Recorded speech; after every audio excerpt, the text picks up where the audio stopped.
Hello, everybody, and welcome to the Max Frequency Podcast. I'm your host, Max Roberts, and joining me this time, it's none other than Chris Johnston, a.k.a. CJ, a.k.a. how does the Twitter handle go? The Dreadfully Friendly Pirate CJ. CJ of Thieves. Very, very good. CJ, welcome to the show. Hey, Max. Great to be here. Yeah, thanks for coming. Thank you for joining me. CJ, we met because you put out a little message. You actually kind of broke the Discord rules a little bit. I did. The Relay as I FM often Discord. do. I do it a lot too. It's one of my community fears. It's like, I don't want to break the rules. I'm trying not to. But you asked the Relay FM community if anyone wanted to play test a puzzle game. You said you could get a Amazon gift card, play test, and it's for a Japanese developer or something. And I thought that sounded really interesting. That was back in 21, April of 21, COVID times. And I took you up on that. Turns out it was for a little game called Humanity by THA and Enhance, coming to PlayStation and PC later this year. Actually, in just about a monthish, May 2023. Yes. Ambiguous 4 weeks there. We'll find out when. And then later I would do another play test for you. So I just wanted to say that up front for everybody, that Enhance or you have paid me before. But you're a really cool guy, and there's a lot more to talk about than just a cool puzzle game. So I wanted to have you on the show for a long time, and I'm just excited to have you here. Yeah, I'm excited to be here. You know, you were the only person from the Relay Discord to answer that call, which I was shocked by. I was hoping that here I'm on Relay with like-minded people. Mm-hmm. You know, someone has got to put two and two together, puzzle game, Japanese developer, and maybe like at least ask, well, can I have some more information on this? But no, you, Max Roberts, the only person from the Relay Discord to take me up on the offer. Well, I'm honored. All I saw really was just an upcoming puzzle game by an established Japanese developer for console and PC. I was like, that sounds cool. Like, whatever it is, it just sounds cool. And I've never play tested before, but I think because of COVID, it really sparked more remote play testing, I would think. This, what is that app called? It's still on my computer in the games folder. Parsec.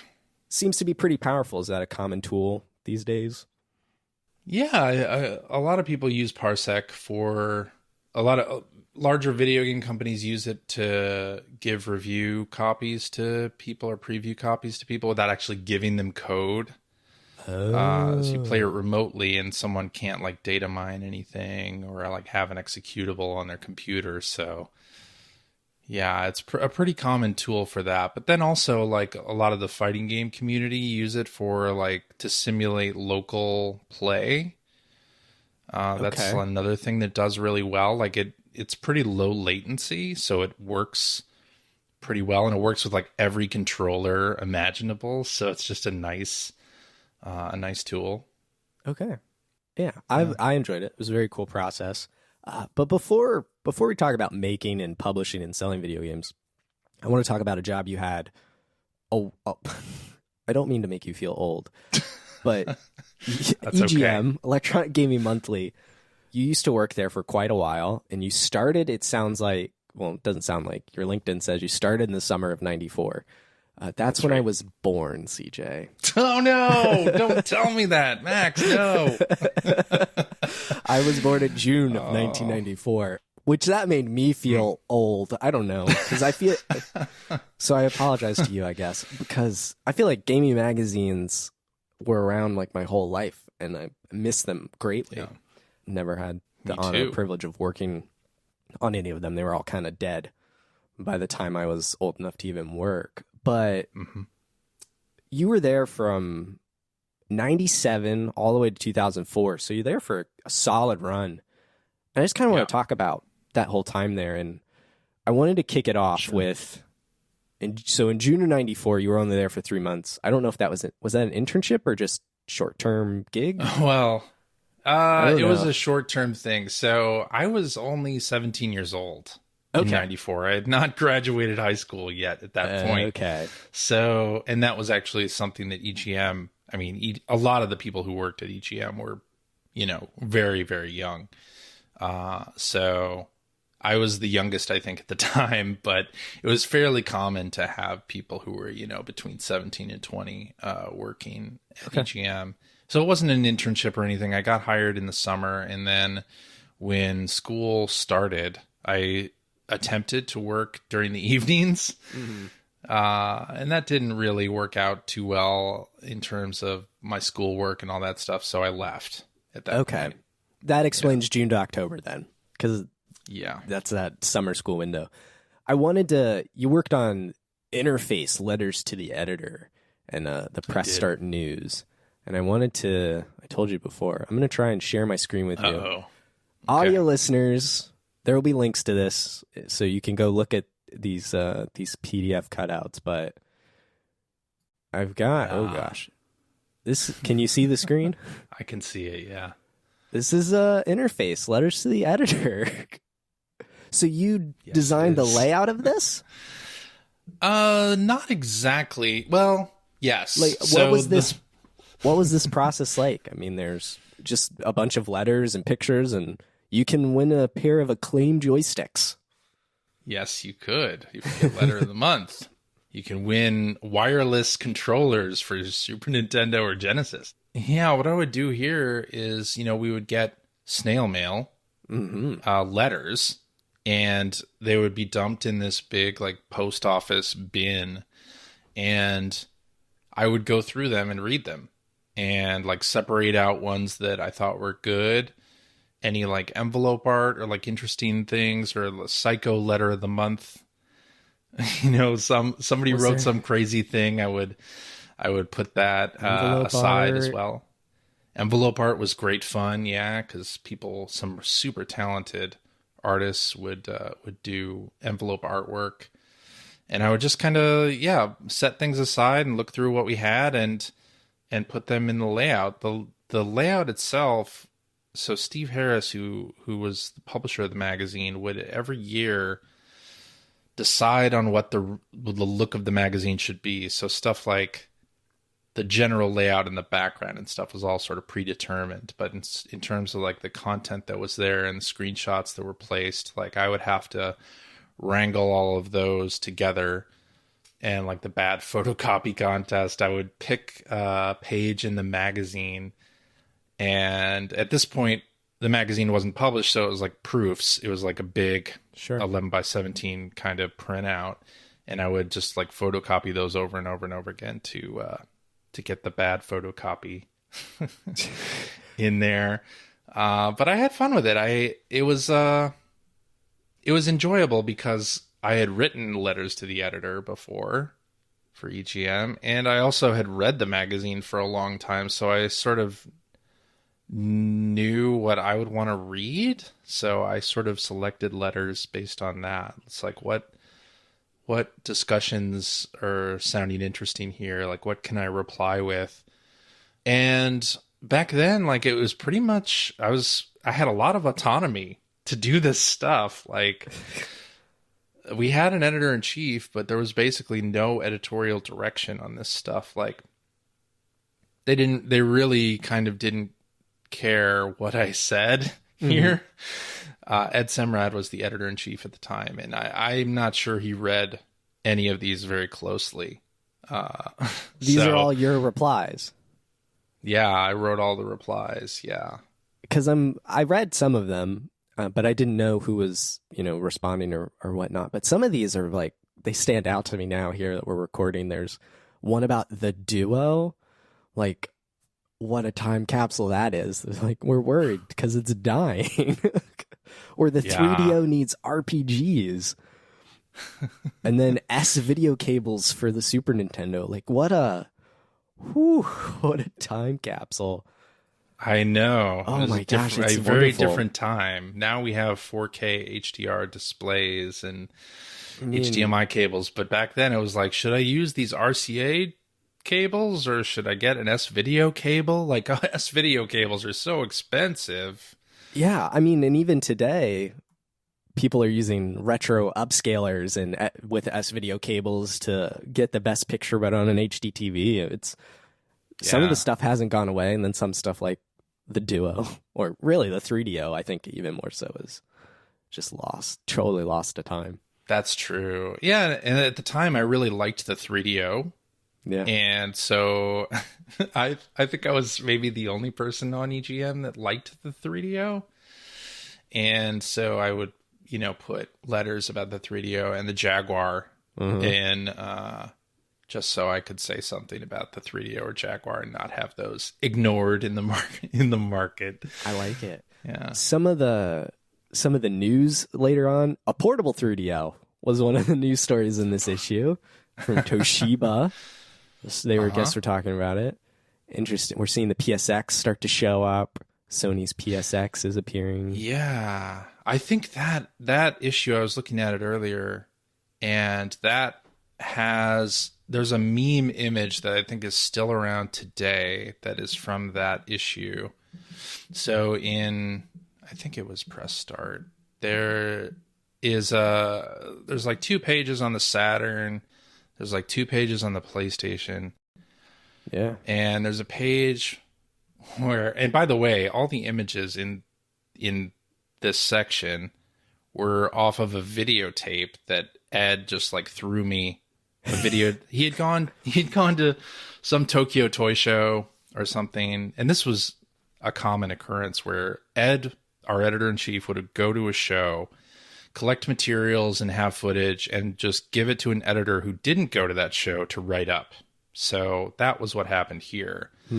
So all of these images are screen grabs off of a videotape, and it's so you can awesome. see like the Saturn stuff. You can kind of see that it's taken off of a screen that was made of like 15 different televisions, like CRTs, and there's a PlayStation article. It's very similar, like off TV footage. And then there's a caption to one of the screens that says the PlayStation can produce mind-boggling effects. And that's actually like a meme image. I've seen people like post that image on Twitter and laugh at that caption. But that was something that I wrote, and I had to do that because I have to come up with a caption for this image. Yeah. And I wasn't there at the show. I didn't know anything about this. I was just going off the literature and the visuals that I saw to write this stuff. So it's so crazy to think that that's how video game journalism and press happened.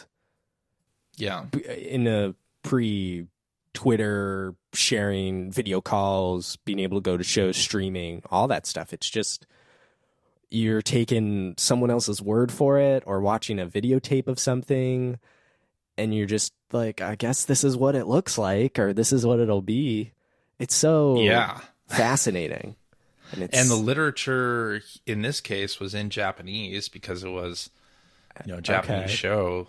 So it wasn't like I had English material to go off of. So it was a little difficult. A little bit. One last thing is specifically from this article was there's a new player in town, I guess, and it could be a new console from Fisher Price, Hasbro or Mattel. It was a new system. It'll be 32-bit CD based and come with a VR helmet and controller with a game for $4.99, which is, I understand inflation would be absurd, but that's how much a VR headset costs today. Well, that's true. That is true. So at least it was not too far off, but I can only imagine what $1994 is today. It's probably and I'll tell you what, you probably get sick playing that too. The frame rate's probably like 5 frames a second, if that. So I remember Disney Quest down here in Florida, big arcade, like 5 stories, and they had a couple of really old school VR headsets. I mean, that stick out like 1.5 feet past your face, hung up, suspended above your head.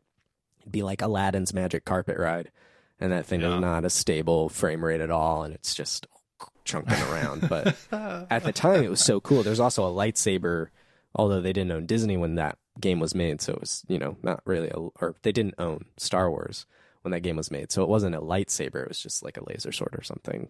Right, and now, right. now I can play that in high fidelity in my living room. It's crazy. It's That's right. so crazy. So these magazines, which would just be mailed out to people, and that's really how news was disseminated amongst the masses. And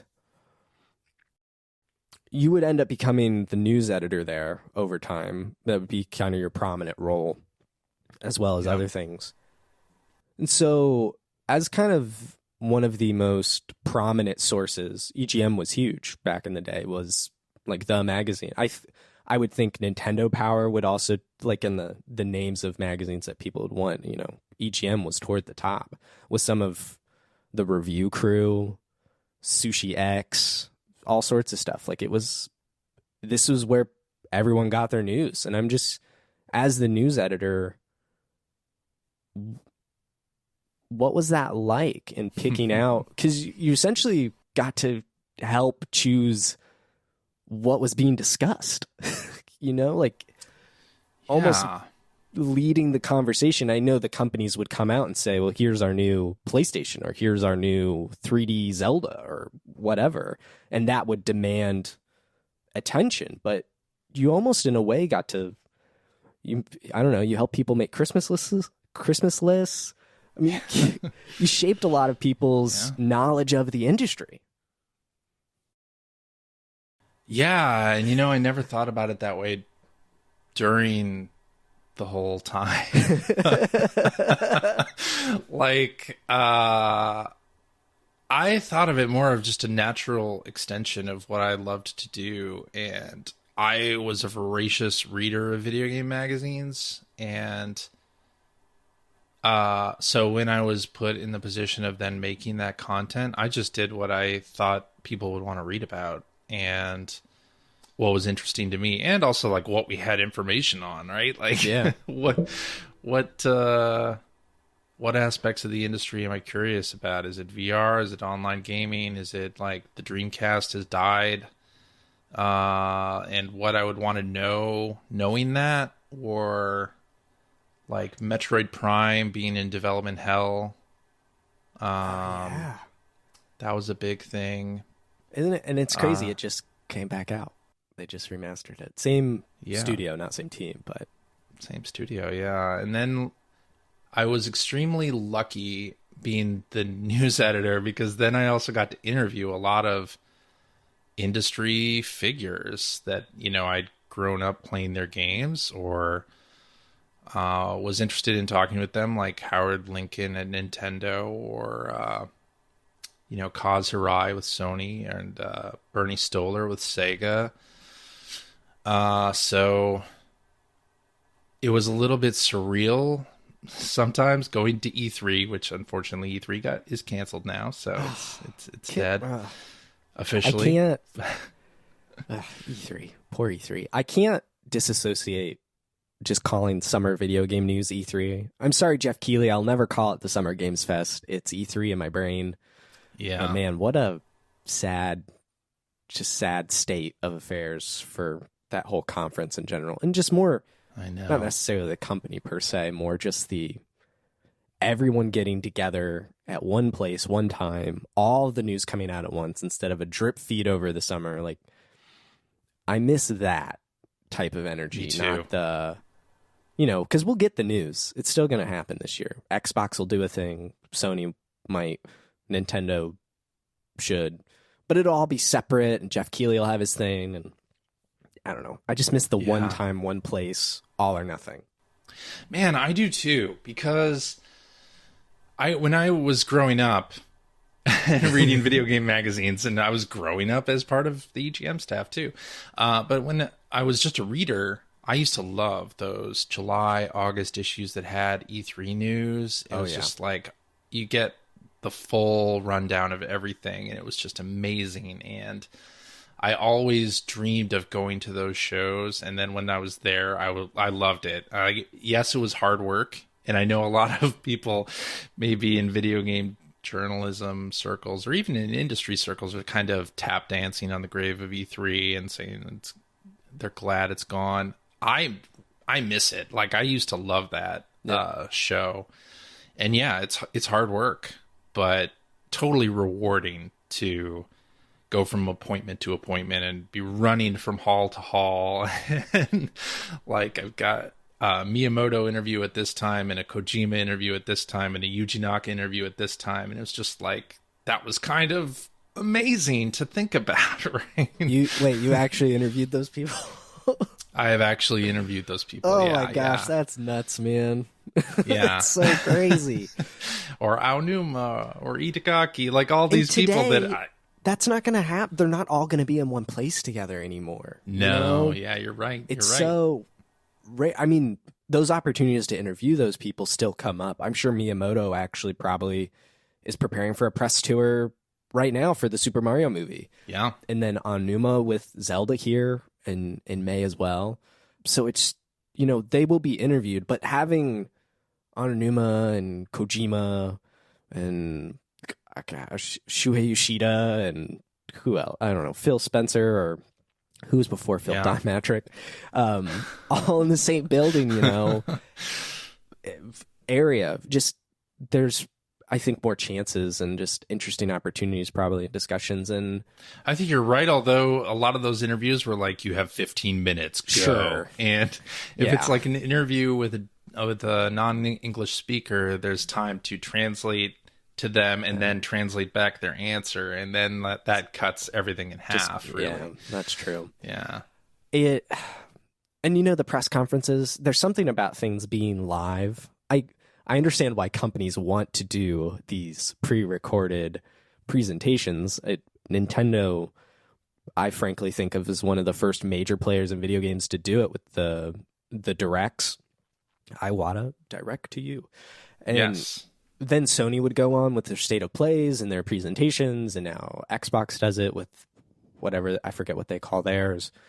And even Apple does it, now because of COVID. Like we'll never get these live press events either where things can go wrong. Bruce Straley's playing Uncharted and Drake falls through the stage, or Reggie saying my body is ready. Like that would never. I mean, they did make fun with Reggie in the pre-recorded stuff too, but just these natural moments of whatever would come out on stage. It's just, we'll never get that kind of stuff again. That's true. But I kind of think of that as, as I've gotten older, sometimes you hear old people say like, these kids today don't know how good it was back then. But this is like saying this kind of thing about E3 and these press conferences is kind of similar. It's like things are definitely always going to change, and you kind of have to get on board with the change or be left behind by it, right? Like, and I actually really like some of the presentations now just because they can really cram a lot more information into a lot shorter runtime than they used to. Like, I remember E3 press conferences. So before they got broadcasted over the internet, they were much more business focused. And actually, I think you can see some of them on YouTube now from like the late 90s, early 2000s, where there was a much more business focus, and they were slow.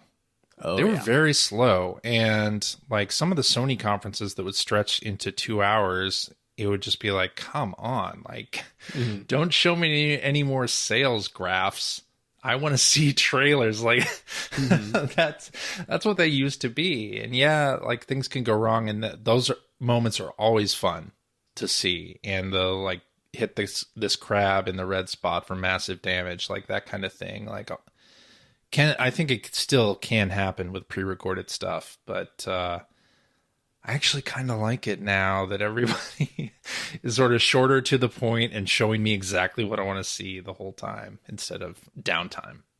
That is fair. It's interesting, and I imagine part of that is now being on the game developer side. There's more opportunities for more games to be in there, and you get to control your message. Or I assume that relationship between the company presenting it and you as the developer, there's conversation there of this is what we have, here's how it works. So that's an interesting side of it. Were you at E3 when Wind Waker was shown off? That would have been 2002-ish, which is close-ish to the end of your time there. Yeah, it was close to the end of my tenure, but yes, I was at E3. Do you remember that blowback? Oh, yeah, the Toon Link stuff? Yeah. Oh, absolutely. Yeah, because I had been at the GameCube and Game Boy Advance Space World show before, where they showed the realistic Link, like the adult Link Ganon fight that everybody got excited about. And then when they were shown Toon Link, that really like killed everybody. It was I was at both of those showings. Which side were you on back in the day? Oh, I was pro Zelda all the way. Yeah, in fact, like Zelda. Yes, Zelda.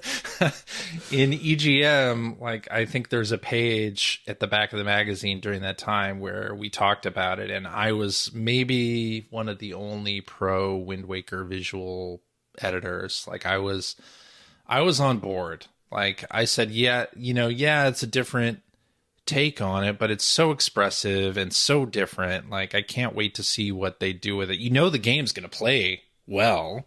Like let's trust that.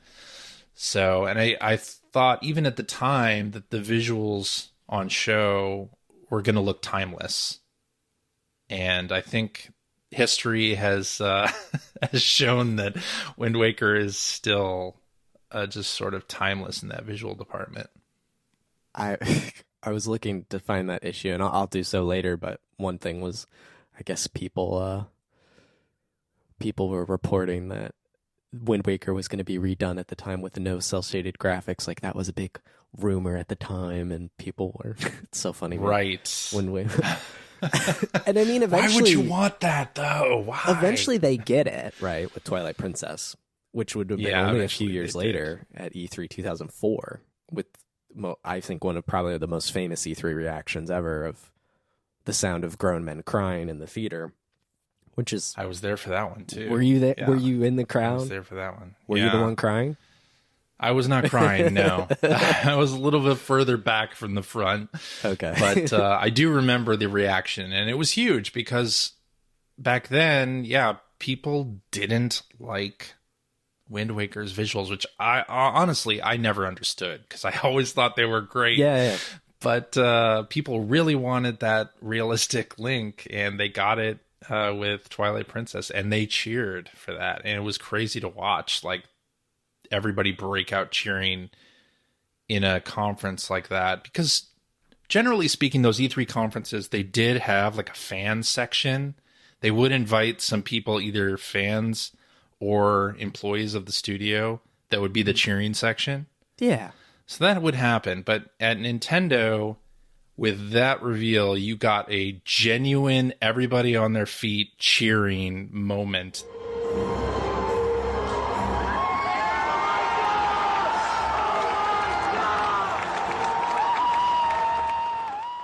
That you don't often get in those moments. Like, there was one Xbox conference, the original Xbox, where Microsoft showed something, and there had been a section off to the right that was just Microsoft employees. And at one point during their show, only that section like clapped and cheered and hooted and hollered, and it was like, what is happening? Like, nobody else is cheering. The Microsoft section is on their feet. Yeah. I'm picturing that. I know you said original Xbox, but I'm just picturing that for the Xbox One. Entertainment.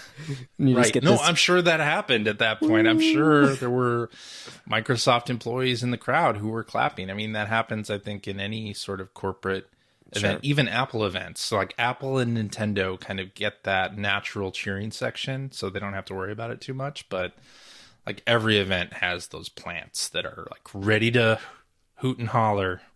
Yeah. So the issue when you joined full time for your long tenure, that would have been issue 100, which is a pretty cool issue to like be joining on. It's you were the online editor alongside a Helen Lee, so you two were the online editors in November of '97. But as it was issue 100, it was a big celebration of like EGM's top 100 video games of all time.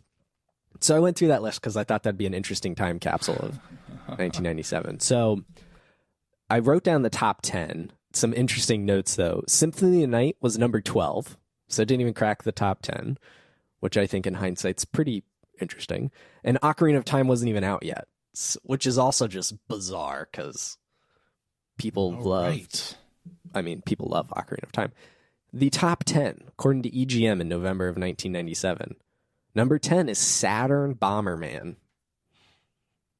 Yes. I've to be fair, I've never played a Saturn or Dreamcast. It's a thing that I really wish I could get. It's just so expensive these days, and I just totally missed Sega as a kid. So I have no experience there, but I did think it was interesting that the Saturn version of Bomberman made the cut. Well, because it had, like, I think the Saturn version, if I remember right, had more players. You could play with more people. Okay. Than the previous versions of Bomberman. Yeah. Okay. Then it was Final Fantasy 3 or Final Fantasy 6 nowadays. Seems to make sense. Contra 3 Alien Wars was number 8. Super Mario World 2 Yoshi's Island was number 7. Super Metroid at 6. Street Fighter 2 Turbo Hyper Fighting. Goodness gracious, Capcom. Super Mario 64 at number 4. Link to the Past at number 3. Mario Brothers 3 All-Star Edition was number 2. That's a weird one. Yeah. And then number 1, Tetris. I think Tetris is a good hold there. I could see an argument for Tetris still being one of the greatest games of all time, which actually today is when the Tetris movie came out. Yeah, as we're talking. Yeah. As we are talking. I kind of want to watch that one. See what Me too. And you now work at a company that developed one of the most iconic, for sure, Tetris games of all time, Tetris Effect. It's kind of interesting full circle. It is, yeah. Isn't it crazy? Still a thing, still a conversation. That is crazy. So many years later. It's nuts. Yeah, anyway. I think we're seeing more and more that some games are just timeless, right? Yeah. I don't think we thought that back in the 90s, honestly. Like, I think there was a feeling that everything new was better than what came before. Yes. Whereas now I think we're sort of looking back at some of the old games and saying, well, this still plays great. And that didn't happen so much in the late 90s. Yeah. You get a lot of reviews that are like, yeah, a few years ago, this was great, but this remake of Mario isn't as good or whatever. Like, I don't know. You'd see a lot of that. I actually remember this issue being produced, and the top 100 list was very contested. Oh, I'm sure. This was like a several weeks long process to come up with this list, and we had a whiteboard where everything was positioned, and we would have meetings where the editors would debate what goes where and, you know, kind of fight for your game, like what you think should be at the top. And what were you fighting for? I don't remember what I was fighting for, but I was a big Nintendo kid in general. And so, like, Street Fighter 2 Turbo Hyper Fighting was like my favorite version of Street Fighter 2. And so I would imagine I fought for that a little bit. Like, I'm pretty happy with this top 10, to be honest, considering the time frame. I mean, it has absolute classics on it. The Bomberman's really the only one to me that stands out as especially with Symphony of the Night 2 slots away. Yeah, that's an interesting the only one thing to me. But the rest, I could see still being talked about. These, I mean, honestly, we still talk about Super Metroid and Link to the Past, Super Mario 64 all the time. I mean, they're still in conversation. And Tetris, of course. And Final Fantasy, now on their 16th game. It's crazy. Yeah. Final Fantasy is nuts, man. So, let me see. There's one more big EGM thing I gotta talk to you about. If I don't, I would regret it forever. 21 years ago tomorrow, you, sir, were Me? What? yeah, to I think the chagrin of many Smash Brothers dreamers, hopers, players. You told them that Sonic was in Super Smash Brothers Melee in a clearly labeled April Fool's section, I believe. But no one listened to it, and everyone tried. You wrote the infamous Sonic and Tails in Melee. I'm sending you a screenshot of your little thing. Sir, I fell for this. Me and my friends tried very hard. I actually booted up my Melee save the other day.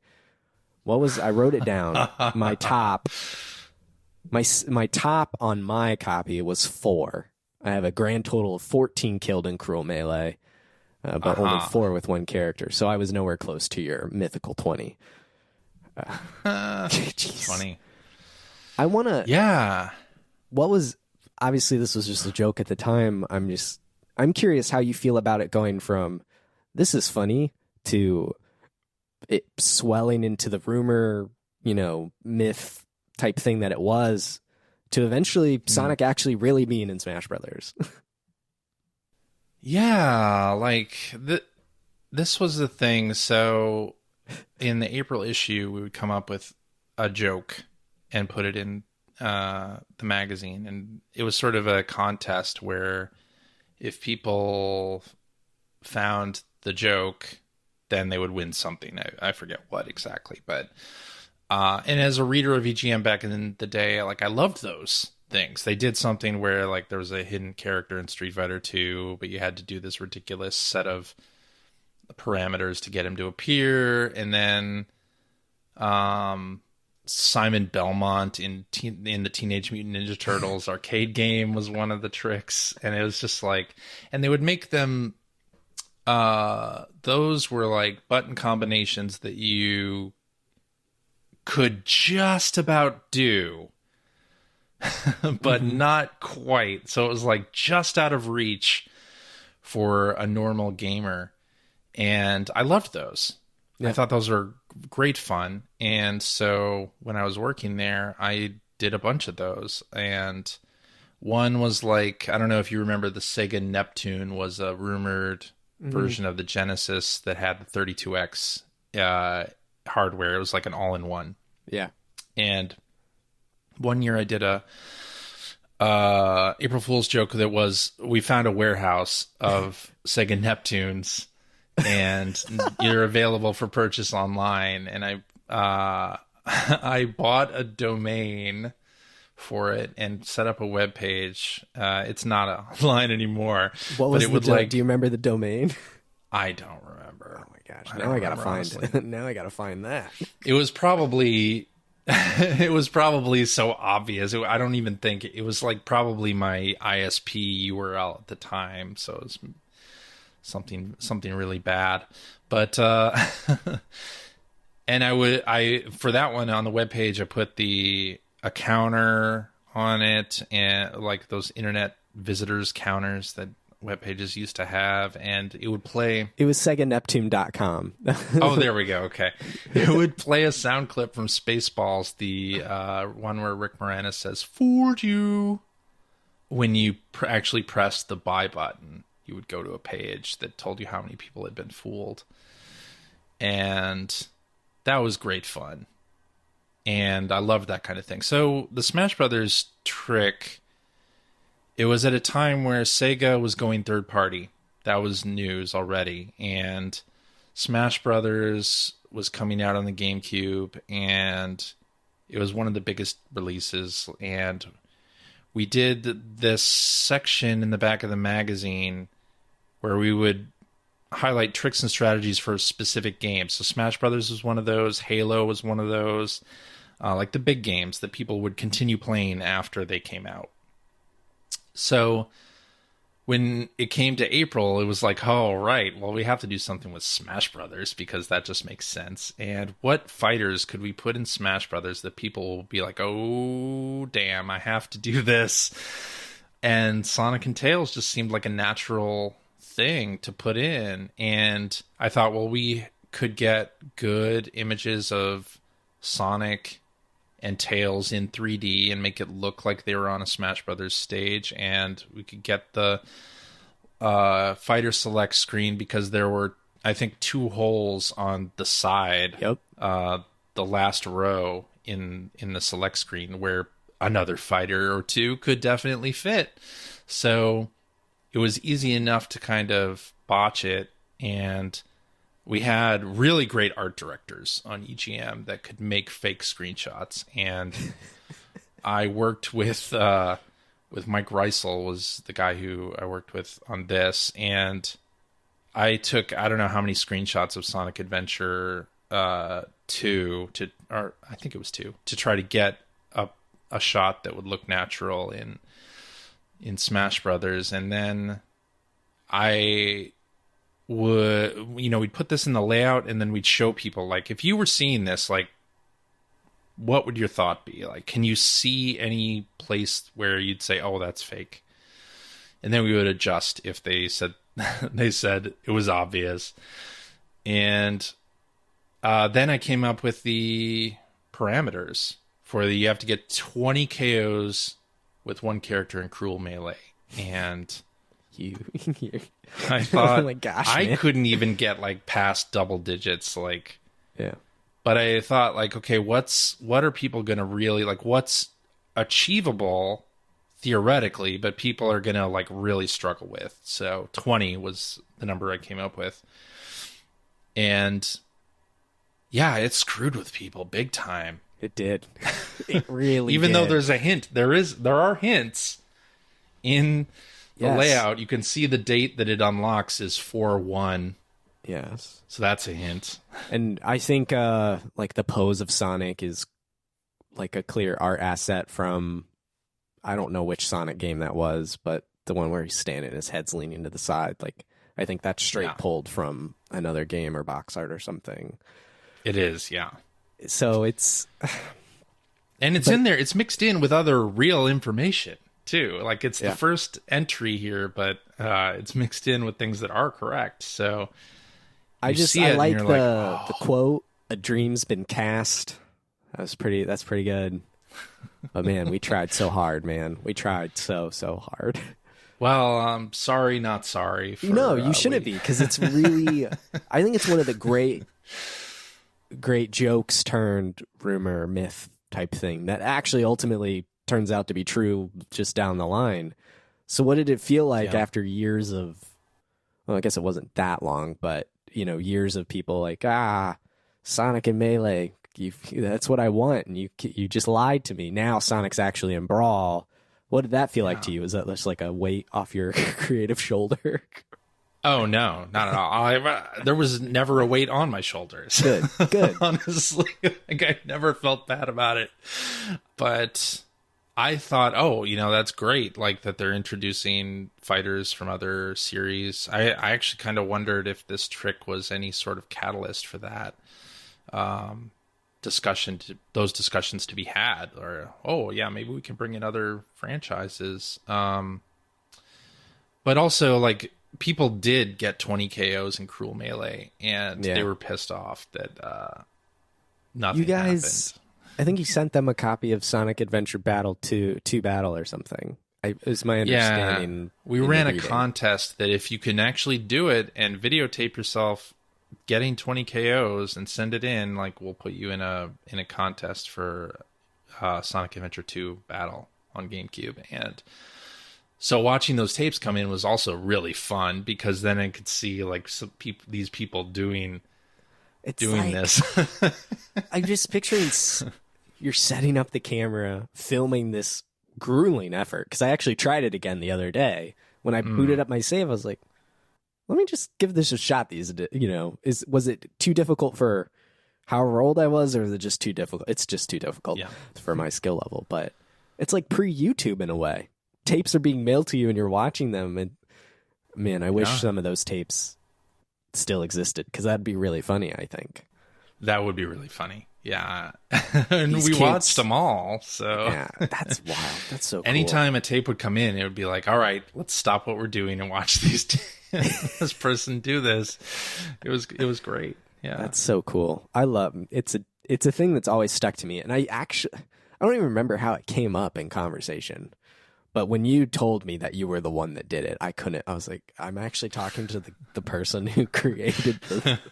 I mean, I vividly remember being in my friend's basement trying to do that. Like, it's stuck with me for so long. So while I may have been upset as a kid, I'm actually quite thankful for it, because it's a timeless type of memory for me, and I love it.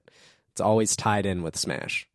My favorite memory of this was that Nintendo had a game counselor line at the time, and they had to add in the pre-recorded message that the Sonic and Tails in Smash Brothers melee trick is not correct. Like, you can't do it. They added that to their pre-recorded message so that people dialed in. I wonder if that's up anywhere. That would be great too. That would be amazing to hear again. But yeah. I mean, you got Nintendo to essentially issue a statement. I think they did it in Nintendo Power as well. Okay. Where they said, nope, wrong. It's some other magazine doing a lame joke.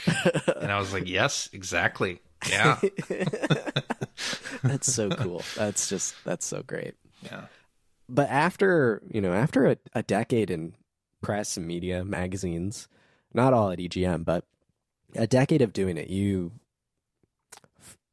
I'm going to say jump ship. I don't know if that's actually if that was what was it going through your brain at the time, but you jump ship and you go to the other side of the video game industry in the publishing, producing, I just put it all in there, publishing, producing, developing. Yeah. You started working at Adult Swim Games for Turner, but my brain always hears that as the high-pitched Turner at the end of every Cartoon Network cartoon, the Turner! Yeah. And then the boom, boom, boom, boom. It's just, I've been watching a lot of the regular show lately, and I hear it all the time now. Nice. It takes me back to my childhood of watching Kids Next Door, or, whatever, Bill and Mandy, and what else they have. Whatever. You went to work for them back in 2007 as a senior games producer, and by the end of your time there, you were the director of game creative. So I'm curious, what was that transition like, going from covering games to being essentially the one covered by the press, in a way? It was a pretty natural transition, to be quite honest. I had been reviewing and playing games for so long that hopping over to the production side was actually quite easy. Sure. And natural, because it's all schedules and deadlines and feedback about gameplay, and that stuff were things that I had already had a lot of experience in. So it actually was a pretty smooth transition. The only thing that was different really is seeing, okay, now that I'm on the other side, you see the struggle that it takes to make any video game, even the video games that people think are quote unquote bad. It's a struggle to make any game. It is a miracle that anything comes out on time or whatever. And it was fun to be on that side. And especially when I started at Adult Swim, we were doing Flash games for the web. And that was sort of a particularly sort of nascent area where there's newgrounds.com. I spent a lot of time there. Yeah, and Armor Games, where it was there were a lot of indie games that we now call indie games that were kind of getting their start there in Flash. And that was tremendously exciting for me because I was sort of over AAA games at that time. And I loved indies, and I really liked what some people were doing in Flash. At the time, I think people had this image of Flash as being the punch the monkey and get a 20% discount on your next, Nutra X male enhancement drug thing or whatever. Yeah, all that stuff.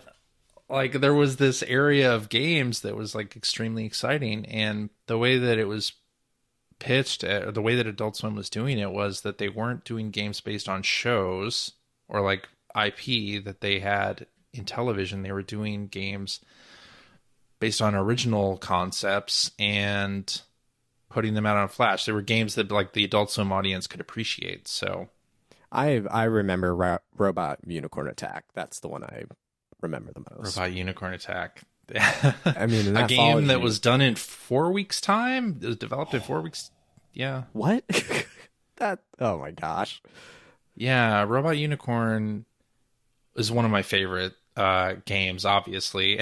But we had been working with this guy, Scott Stoddard is his name, and he had done like flash game fighting games, and he did a shooter for us, and none of those games like really took off or anything like that. And he had been working at Disney, and he was doing these flash games on the side.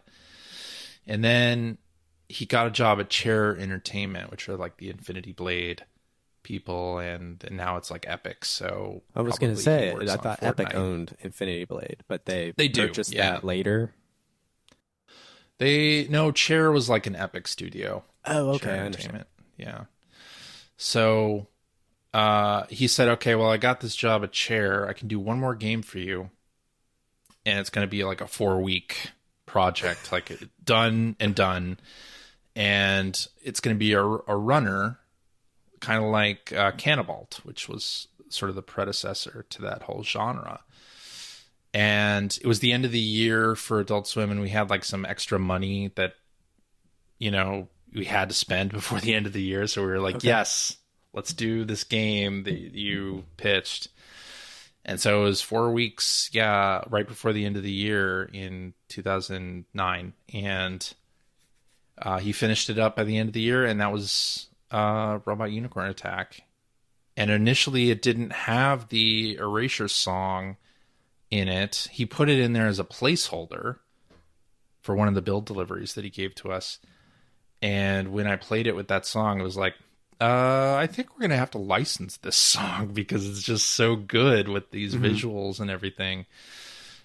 And Turner being a television company, they had a music licensing department, so they could make that happen. And they did.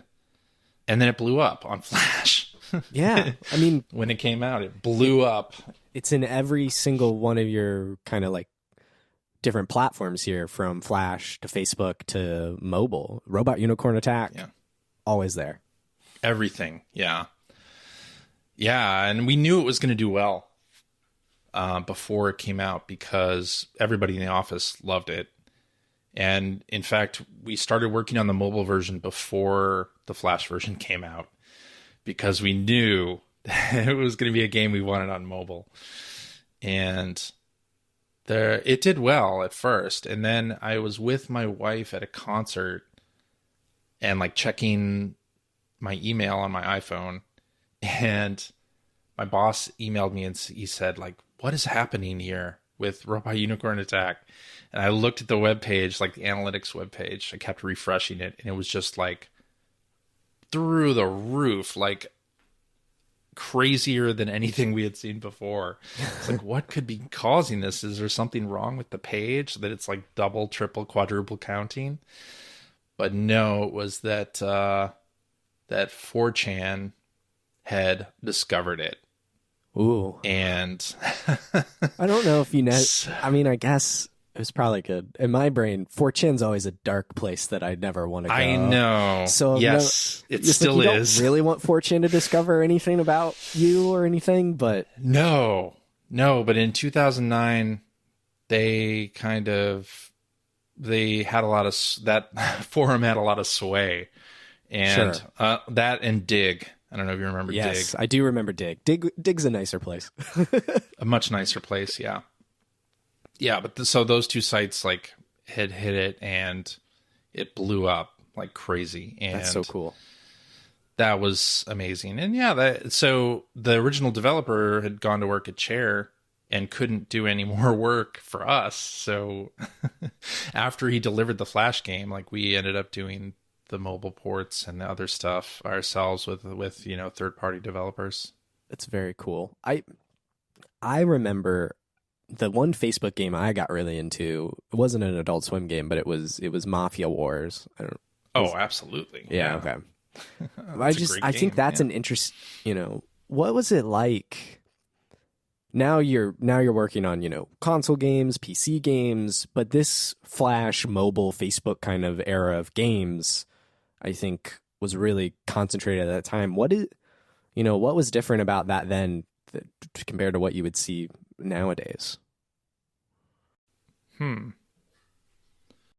think in a lot of ways it's similar. Only back then the budgets were a lot smaller than they are now. Yeah.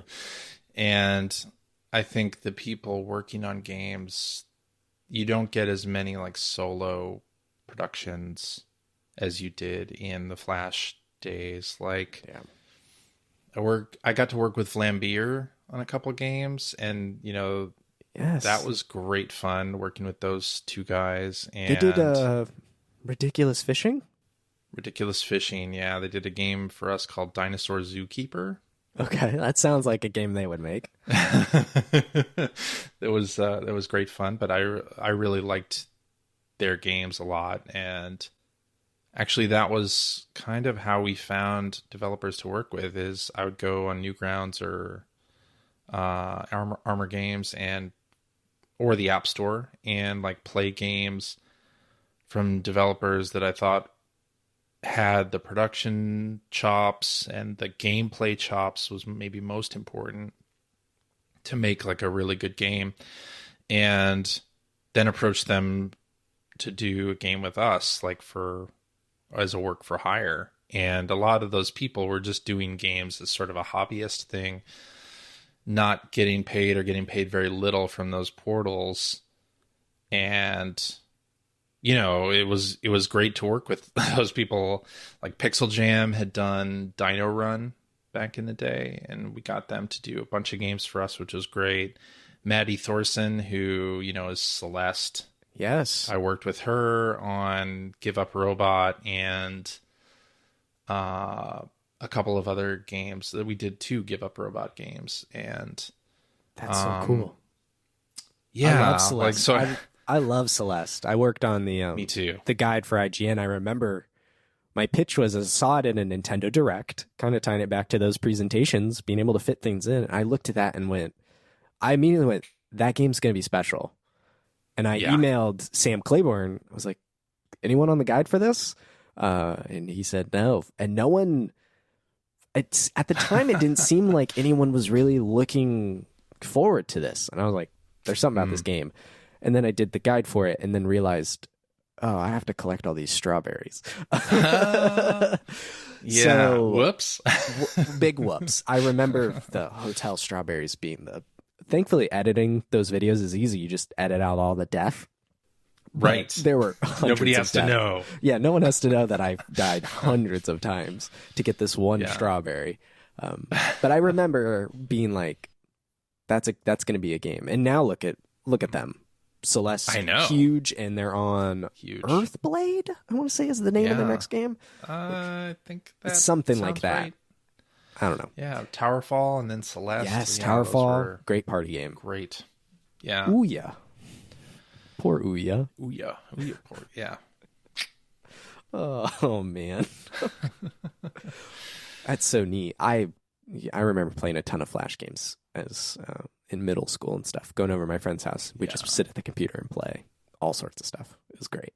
Always a good time. Yeah, and similarly, like iPhone was, when anyone could make a game on the App Store, like you'd see so many amazing implementations of swipe control and touch control, and that's how I got working with Pickpock, who did like Flick Football was their game on iOS that I really loved. I thought it was great implementation of the touchscreen, just very tactile and fun. And so we ended up working with them on a couple of games that did very well. They did Shatter on PlayStation as well, and they now do Into the Dead and a couple other games. They're still around. That's neat, man. Making console. It sounds to me, in a way, it sounds like facilitating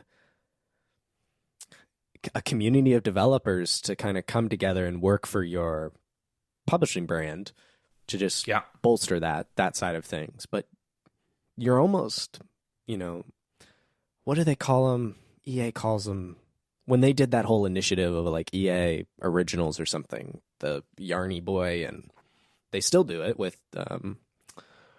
what is it? I don't know what it's called. The game where you're two people going through divorce.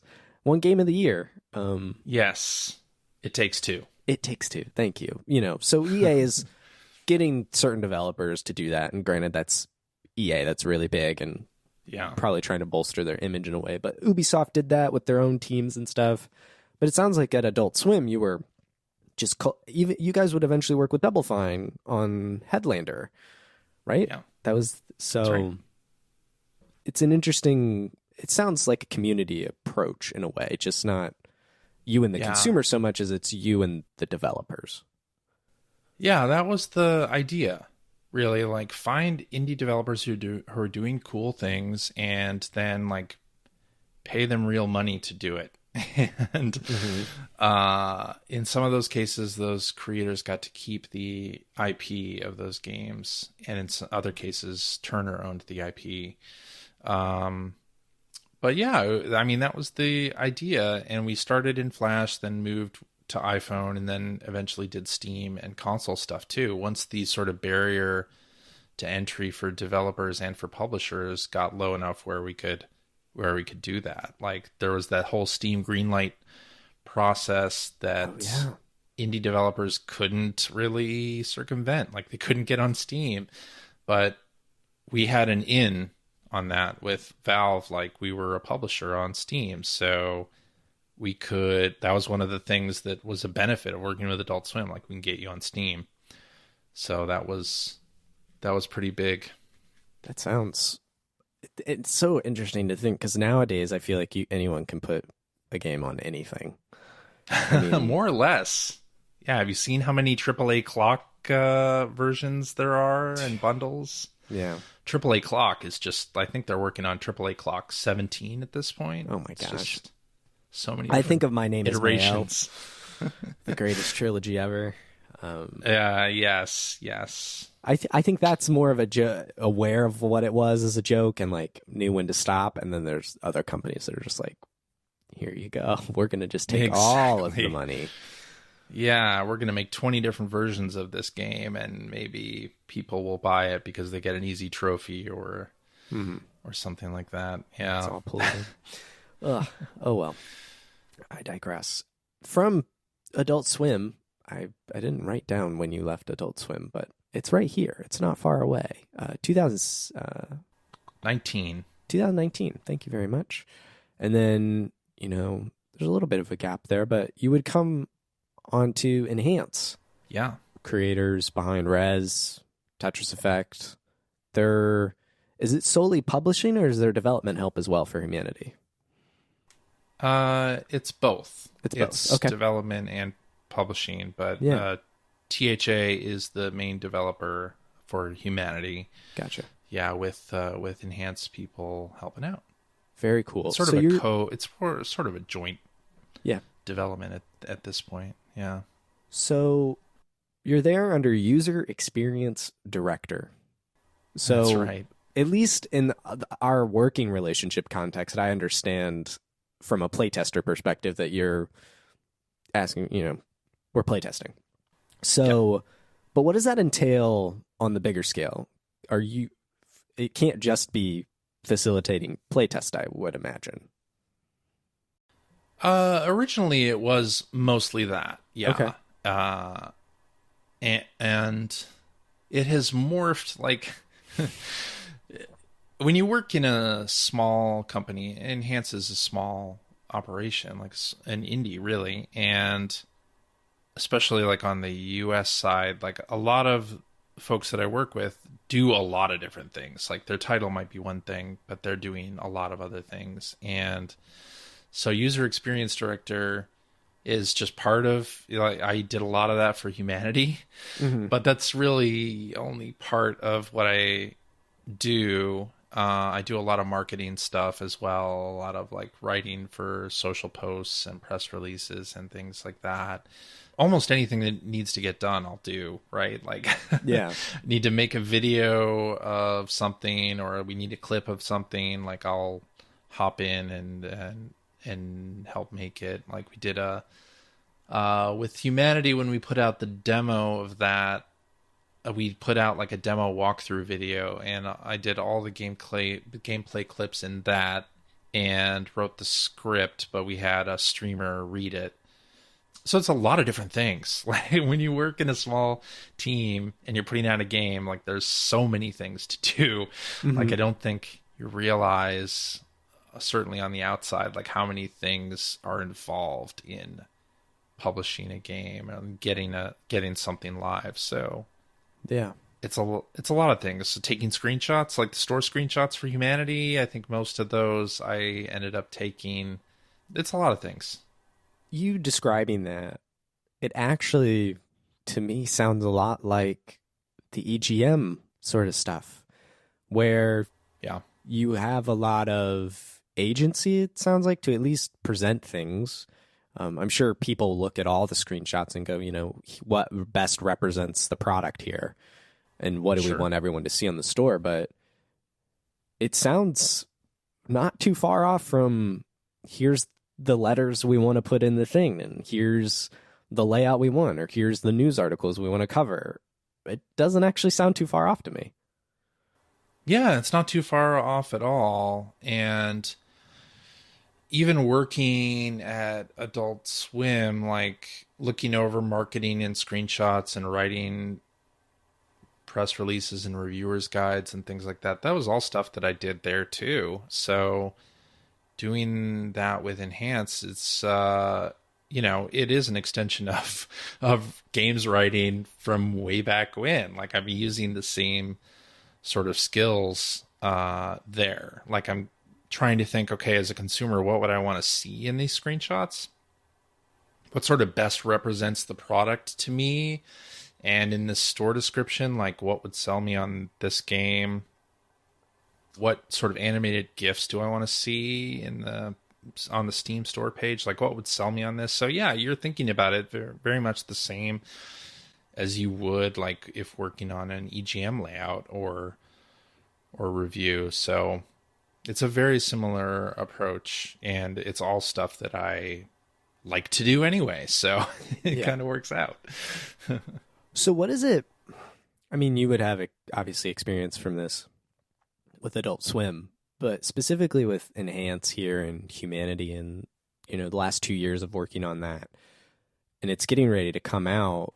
Mm-hmm. What does that feel like? Like all of this years of work, not just on your part, but the developers and the team before you started there, and everyone who's come on afterward. What does it feel like as you get closer to launch?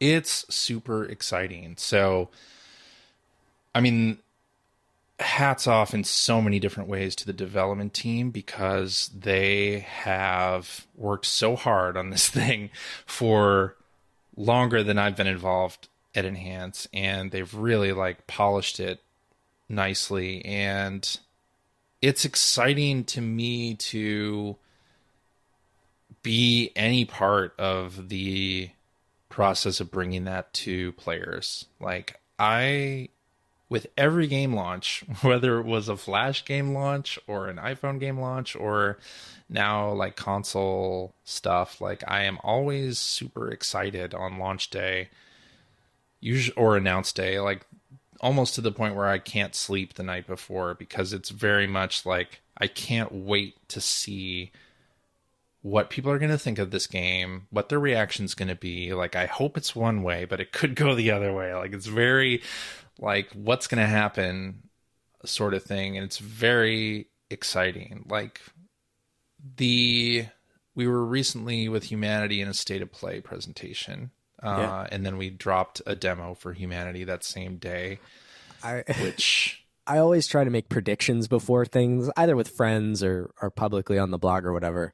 And Humanity has been the thing in my back pocket that I'm like, I can't predict this because eventually it will actually happen. But I was always, before every State of Play, I was like, please come back, please come back. And it finally did. And I was like, yes, this is it. Now everyone can see what I've seen and hopefully respond to it well. And then there was the demo the day of, which finally gave me a chance to try it out in VR, which was, oh my gosh, so cool to finally play in VR. I tried a lot with like my Quest 2 and a really wimpy laptop. It was a bad time, but it was great to finally have another piece of it to try. And so that was really cool to finally see it. Yeah, and I think the most fun part for me is, Yugo Nakamura is the director and sort of the lead creative on Humanity. And this is his first game project, actually. Like, he's a well-known designer in Japan, like graphic design and website design. This is his first game. And so I wanted, I wanted that to be a good experience for him too. Like, like I feel some kind of duty to the development team to really like help deliver this message in the best way possible to the players. Like, and I love seeing the reaction to it. And it's great now in this age of the internet where you can watch people stream a game, for instance. So that day when we dropped the demo, I was watching streams of Humanity like all day long for like a week, watching people play it. And I got this sense of pride for Yugo-san, because it's like, you put this thing out, you don't necessarily know how it's going to be received, and to have it received so well is just great to see. And yeah, 2 years of build up for Yugo. They had been kicking around with the Humanity idea for quite a long time, maybe about 10 years or so.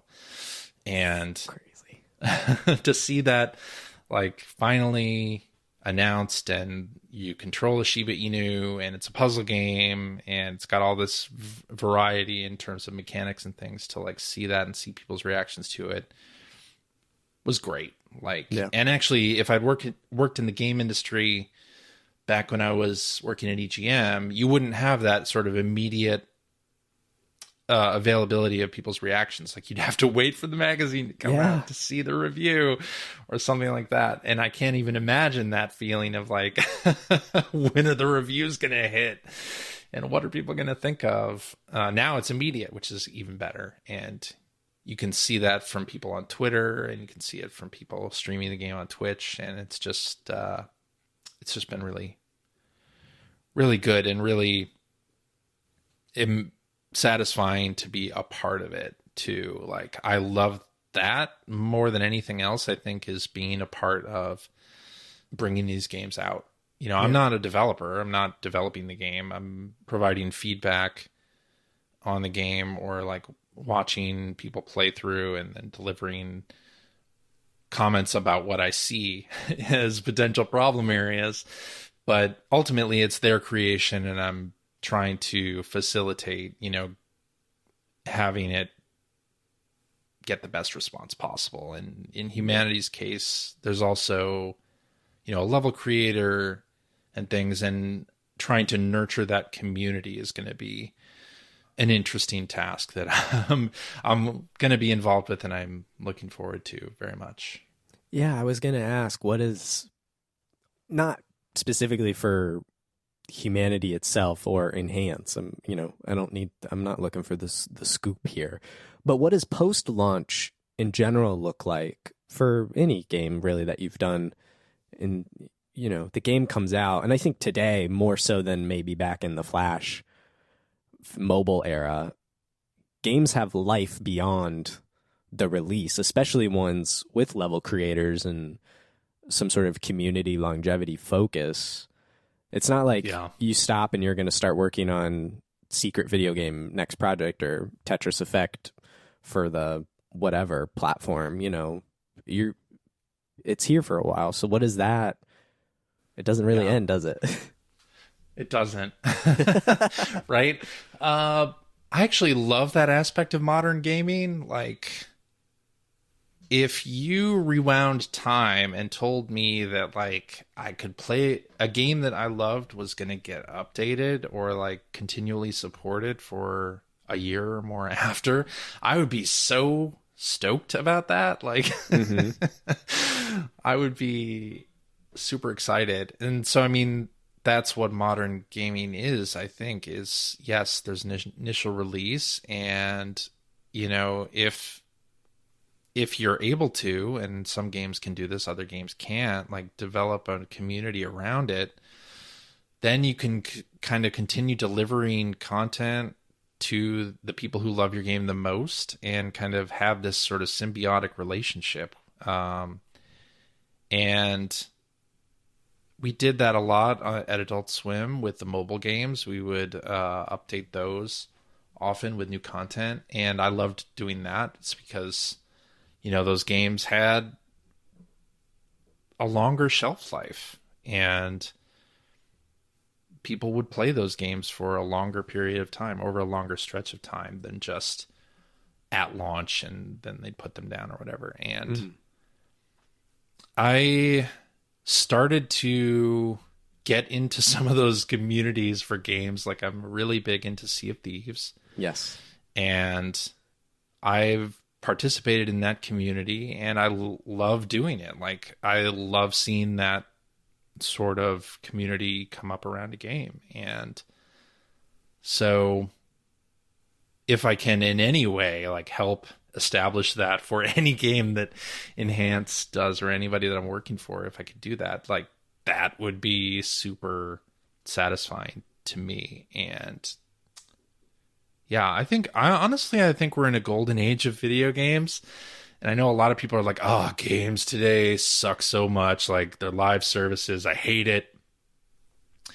But I love this idea that a game you like can live on or have extra content. And I've started playing Fortnite recently. Okay. Over the last year, because they have the no build mode in Fortnite now. And that and the Unreal 5 update almost were very close to getting me to download and try it out, because I watched Digital Foundry's video on all the Unreal 5 stuff. I was like, oh my gosh, Fortnite's actually beautiful. Looks great. It does. It looks beautiful now. And I started playing that in part because the last year was very tough for me on a personal level. I had my mom passed away, and then my brother passed away, and I looked to games, like so many people do, as sort of a escape. And Fortnite actually like became my regular evening game, my kind of wind down game, my comfort game, honestly. Because it's not necessarily in Fortnite, I found it's not about winning. You know, you're one of 100 people in the lobby. Your odds that you're going to win are pretty low. But you can still run around, have fun, and shoot at things. And the way that they've structured like the quests and things in that game just make it fun to play as a casual player.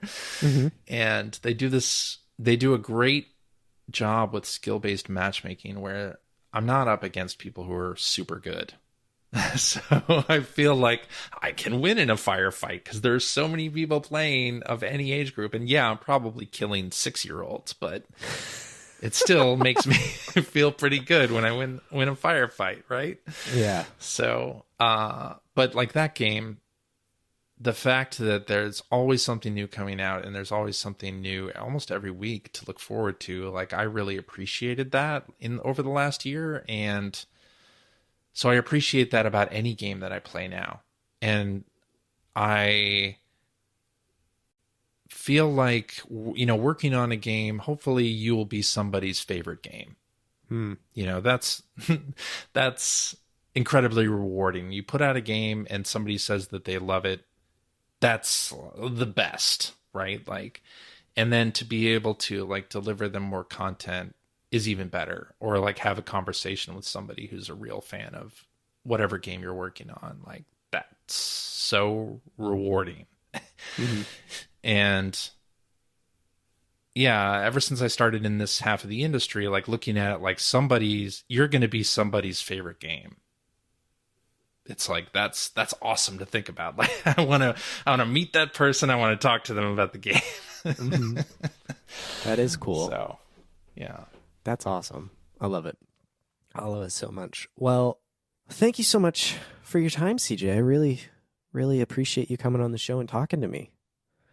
Yeah, thanks very much, Max. This was great. We talked about a lot of things that I've never talked about on in other places. So this is great. That's a little actually surprising considering what your show has over 800 episodes. Well, that's true. But nobody asked me about the first issue of EGM that I worked on in the letters section. Like that, I think that's interesting to talk about. So I appreciate the questions. One more question, actually, just sure, going way back to the EGM stuff.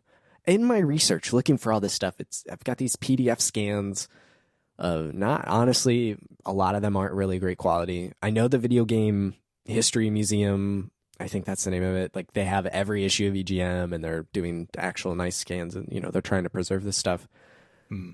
How do you feel about your written work, reviews, news, whatever? Kind of, it's not lost. Like, I could go find it, but it's not searchable or necessarily attributed to you. It's just in the EGM ethos. Like, how does that feel? Having your work kind of just not lost to time, but lost to time in a way. Right. Yeah. And most of the EGM issues that I worked on were before the internet really picked up. And so, right. Like, there's, when people think of EGM, they often think of the era that was like just after I left, which is fun. But to me, I'm just happy that I have a tangible representation of what I've worked on. Yeah. Like, that has been important to me. And yeah, like, I think that's what it is. It's great to have a tangible representation. I did a lot of online writing for GameSpot also, and all that is definitely lost to time because that's not even searchable anymore. Like, even if it was attributed to me, you can't find that anymore. So, like, having that tangible time capsule of these EGM issues is actually I'm very happy that it exists, and I'm happy that I have copies of all the issues that I worked on. Good. I think, a year ago, my storage locker got broken into. I remember talking to you about that. That was super sucky. And all of my video games, my entire collection is gone, which is something I'm still dealing with today, just like the grief over that. But they didn't take the magazines. Which is so... I mean, I get it, the monetary value of all the video games. And I'm sure you had an impressive collection. I can only imagine over the years. I'm sure you had all the old stuff, all the good stuff. And some of the 3DO fan over here, you may have had one of those. White Whale over here. Yeah. Oh my gosh. Do you have Way of the Warrior? That's my... Of course. Yes. That's what I want, man. That's what I want a 3DO for. I need that Naughty Dog 3DO hit. It's a terrible game. I know. I loved it at the time. It's terrible, though. But the story of how they made it in their little college dorm they get their classmates and professors to be the characters. It's so funny.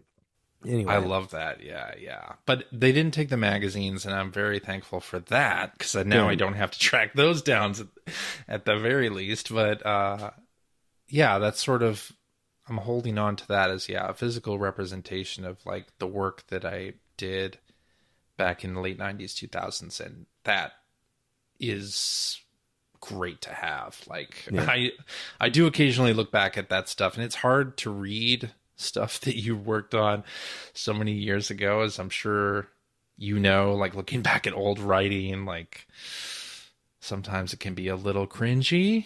Oh yeah, for sure. My review of The Last of Us, like my original back in 2013 review, I needed to calm down a little bit. Yeah. I mean, it's a great game. I love it and what it's become and all that stuff, but I was acting like I had seen the light and was trying to preach the gospel to people over here. It's like, everybody, you must play this. Yeah. Sometimes, but that is still up. No matter how embarrassing or cringy any of that is, I've definitely made it a priority to preserve my work. That's good. I found I had this old red hard drive, and I have the original like Windows Movie Maker files and videos and recordings of all of my original stuff that I was doing for Smash Brothers Brawl on YouTube. Like what would have been my first steps into this type of work and industry. I have it all. And I don't know why I was a digital pack rat, but I was, and I still have it today, and now it's backed up to like 37 different places, so I'll never lose it unless everything blows up at once. Right. But it was... That's important, though. Yes. Yeah, and I went, and I actually just used it for the first... I have the original recording, and I used it in a clip of this Super Smash Brothers Brawl anniversary special we did on the show a couple episodes ago, and I was able to use that, the real file, the real... Awesome. I was like, that's kind of cool. I sound like that. It hadn't hit puberty yet, but I had the file. There you go. That's so awesome. I love that. Yeah. Preserve your work, people. It's important. You will thank your future self. I promise. You definitely will. Yes. Definitely preserve all that stuff, even if it's cringy. Yes. You can preserve it privately, but keep it because it will help you down the line. Being able to look back is essential, I think. So it's true. Well, thanks again, CJ, for joining me on the show. Where can the people find you online, both personally and professionally over at Enhance? Where can the people go?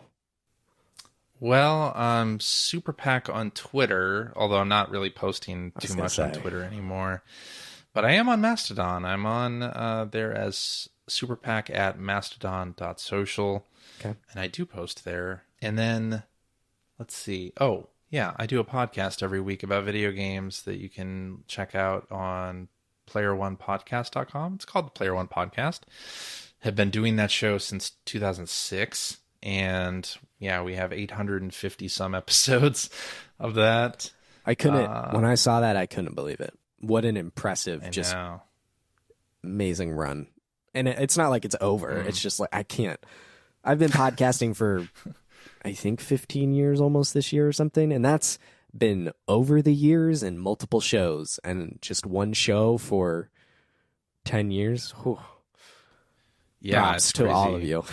Crazy to think about, but it's a show where I'm talking with former journalists as well. Like Greg Seward used to work at EGM as well. He was the reviews editor and previews editor. And then Phil Theobald used to work at EGM and Game Now and EGM2 and Expert Gamer and Nintendo Power. He also worked at Nintendo Power.